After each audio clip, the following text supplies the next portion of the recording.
Opinion controversée, le manque de reconnaissance ne vient pas de votre boss, de votre boîte, ni de votre salaire. Je sais que ce n'est pas forcément ce que vous voulez entendre si vous vous sentez en manque de reconnaissance.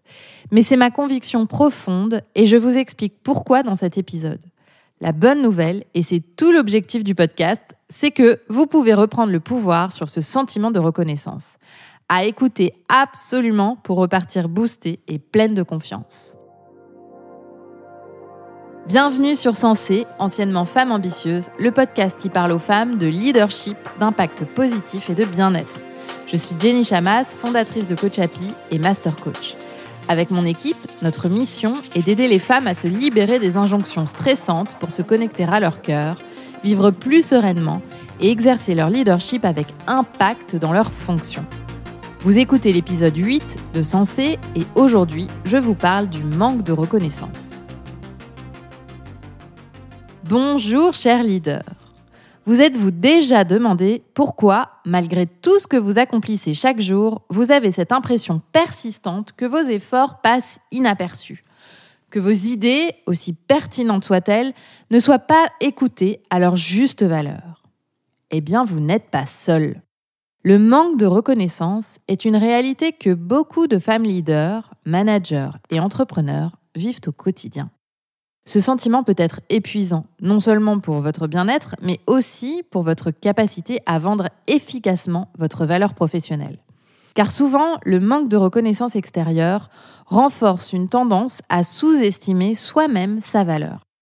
Et si vous ne vous reconnaissez pas pleinement dans votre propre valeur, il sera très difficile de la faire reconnaître par ceux et celles qui vous entourent. Et c'est l'un des plus grands freins à l'avancement des femmes dans leur carrière. À quel moment vous autorisez-vous à penser que ce que vous faites, c'est bien? Quand célébrez-vous vos succès, vos accomplissements, vos talents, vos compétences? Je parie que ça n'arrive pas si souvent. Sauf peut-être quand d'autres personnes, votre manager, vos pairs ou votre entourage, vous donnent des retours positifs et cette reconnaissance tant attendue. Mais même là, y croyez-vous vraiment? Est-ce que vous prenez le temps de célébrer ces réussites, de les savourer, de vous en imprégner? Après 6 ans d'accompagnement de femmes leaders, j'ai vu à quel point le manque de reconnaissance de soi est répandu. Et c'est un vrai problème parce que lorsqu'il manque, on s'autorise rarement à penser que ce qu'on fait a de la valeur, qu'on a un réel impact. On attend alors que cela vienne de l'extérieur, comme par magie. Et en attendant, on se minimise. Vous connaissez sûrement cette situation, peut-être l'avez-vous vous-même vécue. Une femme salariée ou entrepreneur attend une reconnaissance financière mais ne la demande pas, car elle estime que cela devrait être évident au vu de son travail. Ou alors, elle redoute d'avoir cette conversation, parce qu'elle a peur de la réaction de l'autre personne qui décrédibiliserait sa propre valeur. Quand la reconnaissance ne vient pas, plutôt que de la réclamer, elle rumine ou finit par penser qu'elle n'est pas à la hauteur. Ou alors, c'est une leader qui pense qu'elle fait du mauvais travail simplement parce que personne n'a pris la peine de célébrer ses résultats. Même elle ne le fait pas. Si personne ne lui dit que c'est bien, elle conclut automatiquement que c'est bof, voire carrément mauvais. Pourtant, si vous vous reconnaissez dans ce que je vous décris, je sais que vous êtes une leader sensée, intelligente, capable d'évaluer objectivement votre propre travail, de reconnaître ce qui est réussi et puis de reconnaître aussi ce qui mérite d'être amélioré. Mais dès lors qu'il s'agit de vous auto-congratuler, alors tout se complique. Donc aujourd'hui, je vous propose d'explorer ensemble quelques principes simples pour commencer à reprendre le contrôle de cette reconnaissance, à la fois extérieure et surtout, intérieur. Commençons par une vérité que vous devez accepter. Vous n'avez aucun contrôle sur ce que les autres pensent de vous. Cela peut sembler difficile à entendre, mais c'est essentiel pour avancer. Trop souvent, vous dépensez une énergie colossale à tenter d'influencer la perception qu'ont les autres de vous. Vous travaillez dur, vous dépassez vos limites et pourtant, au fond, vous attendez cette validation externe. Le regard de vos collaborateurs, de vos supérieurs ou de votre équipe. Comme si c'était une confirmation de votre valeur. Prenons l'exemple de Sophie, une de nos clientes. Elle est manager dans une grande entreprise. Elle passe ses journées à courir d'un problème à l'autre, à éteindre des feux à droite à gauche, à plaire à son équipe, en acceptant notamment toutes leurs sollicitations, et à chercher l'approbation de ses pairs. Elle se donne, franchement, sans compter, en espérant que tout le monde finira par la voir comme une leader compétente. Pourtant, malgré tous ses efforts, elle n'a jamais vraiment l'impression que ses accomplissements sont remarqués. Et cette quête incessante de reconnaissance finit par l'user, la fatiguer et la décourager. Pourquoi ? Parce qu'elle concentre toute son énergie sur quelque chose qu'elle ne peut pas contrôler, l'opinion des autres. Mais ce que Sophie, et probablement vous aussi, oublie, c'est que ce n'est pas sur la perception des autres qu'elle doit concentrer son énergie. Ce qu'elle peut réellement contrôler, c'est la manière dont elle se perçoit elle-même, la façon dont elle se reconnaît. Et c'est ici que réside la clé. Arrêtez de chercher à tout prix une validation extérieure et commencez par se donner soi-même la reconnaissance que l'on mérite. Vous ne pouvez pas attendre d'avoir le manager parfait, celui qui vous offre des retours constants, positifs et qui vous valorise à chaque étape. Évidemment, j'encourage chaque leader et chaque manager à travailler sur votre capacité à donner du feedback, car c'est un élément essentiel du leadership. Mais vous ne pouvez pas passer votre vie professionnelle à attendre que quelqu'un d'autre comble votre manque de reconnaissance. Le changement doit commencer par vous-même. En tant que femme, vous avez été socialisée à rester discrète, à jouer un rôle de soutien et à être celle qui seconde et qui assure en coulisses. On ne vous a pas appris à occuper le devant de la scène, à proclamer haut et fort que vous excellez, que vous êtes une véritable déesse du leadership. Pourtant, soyons honnêtes, sans vous, l'entreprise perdrait de la valeur, elle serait moins performante. Mais ce n'est pas naturel pour vous de le penser ou de le dire, car vous avez été conditionné à minimiser vos réussites. Regardez les hommes autour de vous. Ils n'hésitent pas à se vanter de leurs compétences, à affirmer qu'ils sont les meilleurs, qu'ils savent mieux que tout le monde. Même s'ils ont parfois des doutes en eux-mêmes, ils montrent une confiance qui finit par convaincre leur entourage et les organisations. C'est une leçon que nous pouvons tirer collectivement. Il n'y a pas de mal à se reconnaître pour ce que l'on est. Empruntez-leur cette audace. Adoptez cette même assurance. Non pas dans le but de rabaisser les autres, mais pour affirmer votre propre valeur. N'attendez pas que quelqu'un vienne vous dire que vous faites du bon travail. Célébrez vos réussites vous-même, même les petites victoires. Un comex bien mené, où vous avez réussi à faire passer votre message, un client gagné, un bon recrutement, un séminaire où l'équipe s'est sentie hyper soudée et embarquée. Prenez du recul et réalisez à quel point ce que vous faites a de la valeur. Parce que si vous ne commencez pas à le reconnaître, il y a peu de chances que les autres le fassent. Encore une fois, ce changement de perspective ne doit pas venir de l'extérieur, mais bien de vous. Alors je vous pose la question. À quand remonte la dernière fois où vous vous êtes arrêté pour vraiment célébrer une de vos réussites ? Vous avez obtenu de bons résultats sur un projet. Félicitez-vous. Vous avez mené une réunion de manière assurée ? Prenez un moment pour vous dire à quel point vous avez été formidable. Et non, cela ne fera pas de vous une personne vaniteuse. Reprendre le contrôle de votre reconnaissance commence par ces petites actions simples mais puissantes. Vous n'avez pas besoin d'attendre qu'un manager imparfait ou une équipe peu réceptive ou un associé ou votre partenaire vous offre ce dont vous avez besoin. Donnez-le vous à vous-même. C'est une étape essentielle pour que finalement les autres commencent eux aussi à vous voir sous ce jour nouveau. Parce que la reconnaissance extérieure est souvent le reflet de la reconnaissance intérieure. Lorsque vous commencez à vous voir comme la leader incroyable que vous êtes, les autres finiront par suivre. Ce que j'ai observé au fil des années, c'est qu'à partir du moment où vous commencez à vous reconnaître vous-même, quelque chose de presque magique se produit. Vous devenez plus créative, plus performante et surtout plus épanouie. Pourquoi ? Parce que vous cessez de courir après cette validation extérieure qui vous échappe toujours. Au lieu de ça, vous commencez à fonctionner pour vous-même, en accord avec vos propres valeurs, vos aspirations et votre vision du leadership. Ça me fait penser à l'histoire de Cécile, qui est entrepreneur et qui, comme beaucoup d'entre vous, croyait fermement que si elle ne faisait pas tout par elle-même, elle ne serait jamais perçue comme une véritable leader.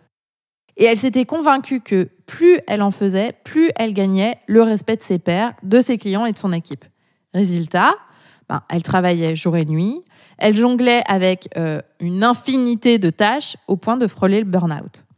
Pourtant, malgré tous ses efforts, la reconnaissance qu'elle espérait tant restait hors de portée. Alors, qu'est-ce qui a changé pour Cécile ? Eh bien, elle a appris, grâce au coaching, à se reconnaître elle-même. Elle a réalisé qu'elle n'avait pas besoin d'être la femme orchestre pour prouver sa valeur. Elle a commencé à s'accorder du crédit pour les résultats obtenus, même lorsque ce n'était pas elle qui avait tout fait. En déléguant, en reconnaissant la part qu'elle avait dans les réussites de son équipe, elle a trouvé un équilibre. Et c'est vraiment à partir de ce moment-là que tout a basculé pour elle, parce qu'elle se sentait plus alignée, plus épanouie, et finalement aussi beaucoup plus créative. Et quand elle a arrêté de tout faire, eh bien, c'est là qu'elle a vraiment commencé à prendre les rênes de son entreprise, avec plus d'impact que jamais. Ce qu'elle a découvert et que je veux vous transmettre aujourd'hui, c'est qu'il existe un cercle vertueux entre la reconnaissance de soi-même et la performance. Plus vous vous reconnaissez pour vos compétences et vos réussites, plus vous devenez confiante. Et plus vous êtes confiante, plus votre créativité s'épanouit. Vous arrêtez de jouer petit, vous osez, vous prenez des risques calculés et cette énergie nouvelle rayonne autour de vous. Les gens sentent cette assurance, cette conviction. Ils la remarquent. Et c'est là que vous commencez à être perçue comme la leader que vous êtes vraiment. Alors, je vous invite à un petit exercice pratique. Dès aujourd'hui, prenez quelques minutes pour lister 3 réussites cette semaine. Pas besoin que ce soit des choses monumentales. Ce qui compte, c'est vraiment de nourrir cette reconnaissance intérieure, d'ancrer l'habitude de célébrer vos victoires à votre manière. Parce que c'est à partir de cette reconnaissance intérieure que vous commencerez à générer cette énergie créative, cette confiance que finalement tout le monde verra. Et je vous le garantis, à partir de là, tout commencera à changer. Quand vous vous voyez vous-même comme la leader épanouie et compétente que vous êtes, les autres n'ont d'autre choix que de suivre. Et surtout aussi, ça devient facile pour vous de le communiquer. Et oui, en prenant l'initiative de valider vos propres compétences et succès, vous envoyez un message puissant et clair à votre entourage. Vous montrez que vous savez exactement ce que vous valez et surtout, vous n'avez pas besoin de leur validation pour y croire. Et croyez-moi, les gens remarquent cette énergie et cette assurance. Ça me fait penser à Steve Jobs. Il était convaincu que le monde avait besoin d'un ordinateur de poche, même si personne ne le réclamait à l'époque. Et il n'a pas attendu que les autres lui disent que c'était une bonne idée ou que le marché soit prêt. En fait, il avait cette vision, cette certitude que l'iPhone allait changer la donne. Et il a foncé malgré les sceptiques. Résultat, il a non seulement transformé Apple, mais il a également révolutionné notre façon d'interagir avec la technologie. Si Steve Jobs avait attendu la validation de son entourage, l'iPhone tel qu'on le connaît aujourd'hui n'existerait peut-être pas. Sa capacité à croire en sa propre vision avant que les autres ne le fassent est ce qui a mené à l'un des plus grands succès technologiques de notre époque.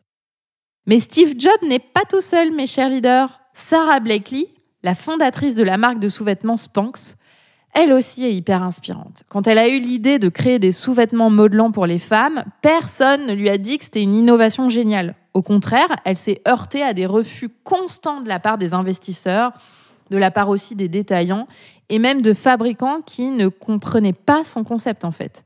Mais elle croyait fermement à son idée. Elle ne cherchait pas à obtenir la validation d'un marché dominé par les hommes qui ne comprenaient pas les besoins des femmes. Eux, évidemment, préféraient les fanfreluches et la dentelle. Bon, j'ai rien contre la dentelle, c'est très joli. Mais bon, il n'empêche que Sara Blakely s'est fait confiance et a persévéré jusqu'à ce que son entreprise devienne un empire mondial. Si elle avait attendu que quelqu'un lui dise que son idée valait la peine d'être poursuivie, Spanx n'aurait jamais vu le jour. Et c'est ça l'effet domino. Quand vous changez votre propre regard sur vous-même, le regard des autres change en conséquence. C'est comme si cette nouvelle énergie créait un effet d'entraînement autour de vous. En vous reconnaissant, vous donnez aux autres la permission de vous reconnaître également. Et tout ça part de vous. Alors, je sais que ça peut être simple, ça peut sembler simple en théorie, mais en pratique, c'est une véritable transformation intérieure. Donc, il ne s'agit pas seulement de se répéter des affirmations positives dans le miroir. Alors oui, ça peut aider. Mais en vrai, il faut vivre cette reconnaissance de soi au quotidien. Ça veut dire s'affirmer dans vos choix, vous autoriser à exister, revendiquer vos choix sans attendre que quelqu'un d'autre vienne apporter un saut de validation. Alors pour terminer, mes chers leaders, j'ai envie de vous transmettre 5 questions de coaching puissantes pour vous accompagner dans ce processus de reconnaissance de soi auquel je vous invite à répondre ces prochains jours. Alors, prenez un papier et un crayon. Quelles sont les réussites, petites ou grandes, que vous n'avez pas encore célébrées? Comment vous définissez-vous indépendamment du regard des autres? Si vous deviez vous présenter sans vous soucier de ce que les autres vont en penser, quelles qualités et forces est-ce que vous mettriez en avant? Quels standards utilisez-vous pour mesurer votre valeur? Et d'où viennent ces standards? Est-ce qu'ils sont vraiment les vôtres ou est-ce qu'ils ont été imposés par votre entourage, votre culture d'entreprise ou la société? Comment pouvez-vous honorer votre travail et vos efforts aujourd'hui sans attendre la reconnaissance extérieure? Et que pouvez-vous faire dès maintenant pour vous donner cette validation et vous accorder le mérite que vous méritez? Alors pour résumer, le manque de reconnaissance est souvent parce qu'on se concentre sur ce qu'on ne contrôle pas. En revanche, ce que vous pouvez contrôler, c'est la façon dont vous vous reconnaissez. Et plus vous faites cela, plus vous devenez créative, performante, et plus vous devenez aussi à l'aise pour communiquer. Et vous verrez, les autres suivront. Je vous encourage vraiment à faire ce travail sur vous-même. Ça changera non seulement votre carrière, mais plus généralement et plus largement votre vie. Merci pour votre écoute. Si l'épisode vous a plu, soutenez-nous en le diffusant aux femmes autour de vous et en laissant 5 étoiles sur votre plateforme d'écoute. Pour en savoir plus sur nos formations et programmes, rendez-vous sur notre site jennychamas.com ou venez discuter avec nous sur Instagram et LinkedIn. On adore vous parler. Et rendez-vous la semaine prochaine pour parler de leadership à impact avec Virginie.